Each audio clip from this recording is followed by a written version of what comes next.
So, ladies and gentlemen, today the president of Sierra Leone, the president of ECOWAS, Julius Maada Bio, actually visited Burkina Faso today. He was in Ouagadougou at the presidential palace to hold bilateral discussion with Captain Ibrahim Traore, and they had a very, very good time together. The Burkinabe and Sierra Leonean people military honors befitting their rank with the playing of the national anthem of Burkina Faso.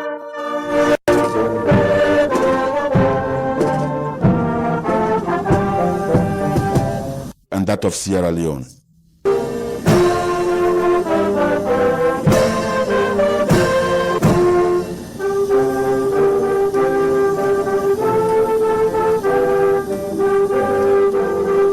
A one-on-one meeting in the presidential lounge, then the motorcade set off, heading to the Kuluba Palace.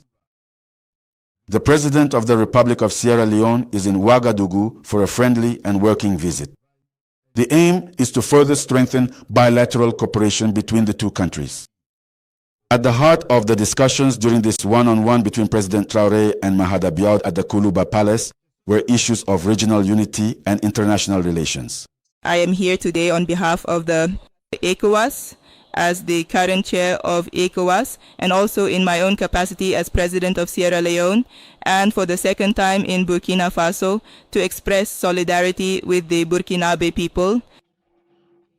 Given the security situation the people are going through, we can say that we will do everything possible to make sure the whole world knows what is really happening in Burkina Faso.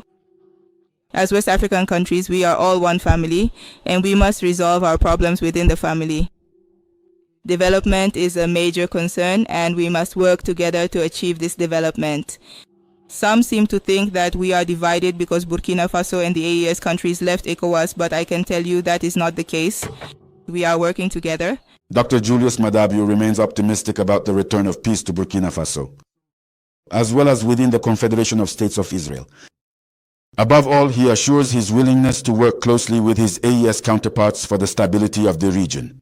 I am here today to show my solidarity with the people of Burkina Faso, to tell them that they are not alone and that we will work together to restore peace. Our countries are developing, and we must strive to achieve full development. I was also a soldier and a president. Like him, I was able to restore peace in my country, which means that it is also possible in Burkina Faso. I also express my solidarity with all the AES countries. We are one family, we are brothers. In the region, in the sub-region, we must work together and bring peace back to our countries. And we are doing everything to ensure that peace returns to Burkina Faso. Thank you very much. I mean, I can't believe that this is the same person that a lot of propaganda has been spread about, that he said Ibrahim Traore should step down or something was going to happen. You know, I just knew that it was propaganda at the time because there was nowhere, there was no article, no official statements from both sides where such statements were said. And you know, that's why Mali just released a statement yesterday that everybody should be careful about misinformation. Misinformation can come from anybody, you know. I just want people to be aware of this. So what did they discuss? They actually discussed about having bilateral cooperation between Sierra Leone and, you know, Burkina Faso. And they actually talked extensively. So it wasn't like those meeting of, you know, if you wanted to discuss with the entire state, it would have been in Mali, you know, because that's the confederal head of the AES. He just talked about, you know, bilateral relationship, trade agreements between the two countries, what they can offer to each other in terms of economic and strategic cooperation.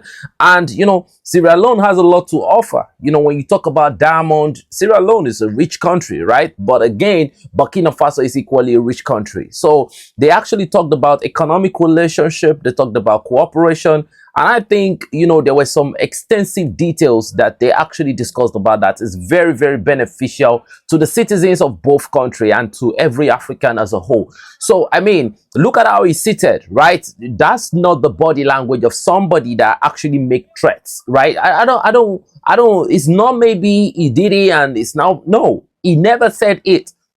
Every meeting that was done, everything this man said, I actually processed it clearly. And there was no place where Julius Maada Bio ever made a threat to any of the AES president. He only talked about that his only will is that there could be a good relationship between the AES bloc and the ECOWAS bloc for the unity and the betterment of Africa. That was it. But you see a lot of people coming out with different information every day. The only thing they talk about is Julius Maada Bio. So, and I actually want some of these people vehemently, but it is in their home purview to choose which direction they want to go. But I'm just now making it clear to the entire public that this is what they said. Now, if you look at these two presidents right now, they've actually, everything they said is out in the open now. It's just mutual understanding between two African giants, right? And at the end of the day, all those people that go out there with propaganda and spread a lot of false information, it's like they're having a sprint. The truth is the marathon. It will always catch up. Now, you see these two people now? Good one from the president of ECOWAS. Good one from Captain Ibrahim Traore. I mean, they are really, really doing a great job. So, ladies and gentlemen, let's go to the next information of the day. Captain Ibrahim Traore actually visited Solenzo, which is the capital of Banwa province in Burkina Faso. And he actually went there purposefully to talk to the soldiers. Ladies and gentlemen, let's listen to what he had to say to the gallant men that have been fighting efficiently with so much combat capabilities on the line of duty. Vous avez dû remarquer toute la population aujourd'hui est ralliée derrière le FDS.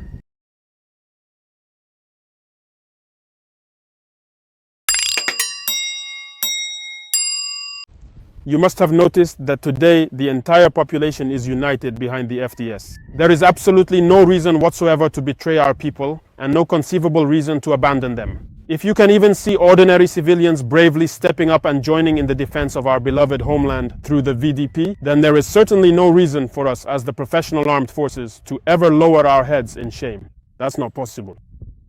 We will fight this war and we will walk with our heads held high. On this land, because it is our land. So arm yourselves with courage, never give up. There will be difficulties, that's for sure. Hold strong, you are made for this. That's the difference between you and the civilians. So good luck, best wishes to all, and may God protect you all. He actually encouraged the soldiers to keep fighting, and he gave a lot of credit to the civilians in Burkina Faso that have chosen to fight for the defense of the territorial integrity and sovereignty of the nation. I mean, I always say Burkina Faso people are very, very different in their mindset, in their mentality. They actually can see beyond the horizon. They know the right from the wrong. They know where these people are not thinking about tomorrow. They are thinking about the next 100 years, in my own opinion. And everything they are doing today is going to give a very good resultant, beneficial advantage to the nation in future. Do you know what I'm saying? Because look at everything they are doing in terms of development, in terms of, capabilities on so many levels. Burkina Faso just keep to strength. Now, he has given the soldiers a lot of motivation. And remember, this group of soldiers he's talking to, these are the same group of soldiers that actually disappeared a lot of JNIM couple days ago. It was a complete obliteration of the elements that actually came to try to do something in that region. So, I mean, it's a very timely visit to them. I mean, how will you feel if you just had a very big conquest by destroying a lot of tactical elements, and the president of the country just came to show his respect? Much respect to those fighting troops, and much respect to Captain Ibrahim Traore for making that timely visit. It is very important sometimes, and it's very beneficial. And it shows you, against the propaganda, again, I repeat, it shows you the type of person Captain Ibrahim Traore is. Because based on the propaganda of those that spread the propaganda, I mean, there are different type of propagandas out there, and there are different type of cliques of the people that bring out this propaganda. I mean, you can see that this man really, really loves his people. You know what it means for the president to visit the front line. I don't think any president in Nigeria, especially this one on board, I don't think he has ever visited any of the front lines. You know what I mean? This president actually visited. That's the front line. That's the front line. He's there with his bulletproof on, ready to go. Visited the front line. And it's not just visiting to encourage. He wants to know the welfare of the soldiers. What are your capabilities? What are the problems you're facing on the front line? What do you think we can do better?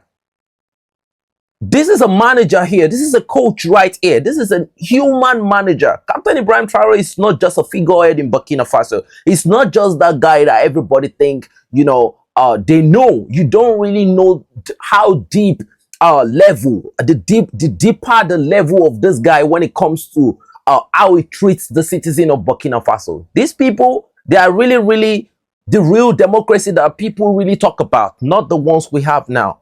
Do you know what I mean? He's really there to know the situation. It's not like a commander giving a situational report to him that this is what is going on, and at the end of the day, the soldiers are facing a different reality. He's there to witness the reality by himself. And did you listen to the voice of that man? If you all listen to the voice of Captain Ibrahim Traore right now, I can actually guarantee you that that does not look like the voice of somebody that needs the help of the CIA. Matter of fact, the CIA releasing that statement, or New York Times or whatever they call it, releasing the statement that the CIA, we never heard anything official from the Malian sources. So, I mean, you can't believe anything the United States says. The United States, every direction they face is either propaganda or blatant lies. In my own opinion, my bad, that's what they do. You know, they live by lies, you know, they fall by lies. Every direction they turn to is lies. So at the end of the day, Captain Ibrahim Traore has even said before that we are not pitying ourselves. So don't pity us. These are soldiers, for God's sake. These are the people that know the true definition of sovereignty and patriotism. And we're saying it with our very eyes, except those that says, okay, does this look like AI? Right? I play the French version and I play the English version before they say he doesn't even speak English. So, I mean, in my own opinion, based on what I feel like for the CIA to say that they have a credible information, they have this wealth of information that they can use as a bargaining chip with the Sahel, in my own opinion, I feel like, how can you be in the Western hemisphere of the globe and you are talking about what is going on in the global South-South, right? This is very South-South. Look at where Africa is over there. Right? And you are at the edge of the world there. Now look at it from Anchorage in Alaska. Look at that, all of that hemisphere. They are not even the only one there. Then trace it down to here, right? The Sahel here. Man, the distance is too big. And you tell me that you have some credible information. Now, what I think is for the CIA to say that they have information, that only means one thing based on my own processor, right? My processor is telling me that it is the same CIA that has been given the intels to the terrorists. It is the same CIA that has been funding and backing the terrorists up, because how do you have so much information about them if you're not the one that has been championing the cause of division at the end of the day? That is what I'm going to say. You know, at the end of the day, I think the government will respond correspondingly, you know, in a way that we all expect. And you already know what we expect. So, ladies and gentlemen, that is in the purview of the people at the highest level to deal with. You know, at the end of the day, the sovereignty of Africa will never be in jeopardy. And these guys, you know, the three presidents of the AES, they will go down in history as one of the greatest to ever walk this planet and the surface of the soil of Africa. I guarantee you that. So, ladies and gentlemen, this is where we'll draw the curtain for the day. You can drop your opinion in the comment section. If you're feeling generous, you can give us a like, a thumbs up. We'll really, really appreciate it. And this is where we are going to call it a day, man. I want to thank you all for your support, for your show of love and patriotism. So far, so good. Your unwavering determination to not get misinformed most of the time, to actually bring your contribution, your ideas to the line. You know, I really, really appreciate you. It's your boy 72 Android signing out. Enough said, but before I go, love and respect to every patriot out there. I see you when I see you.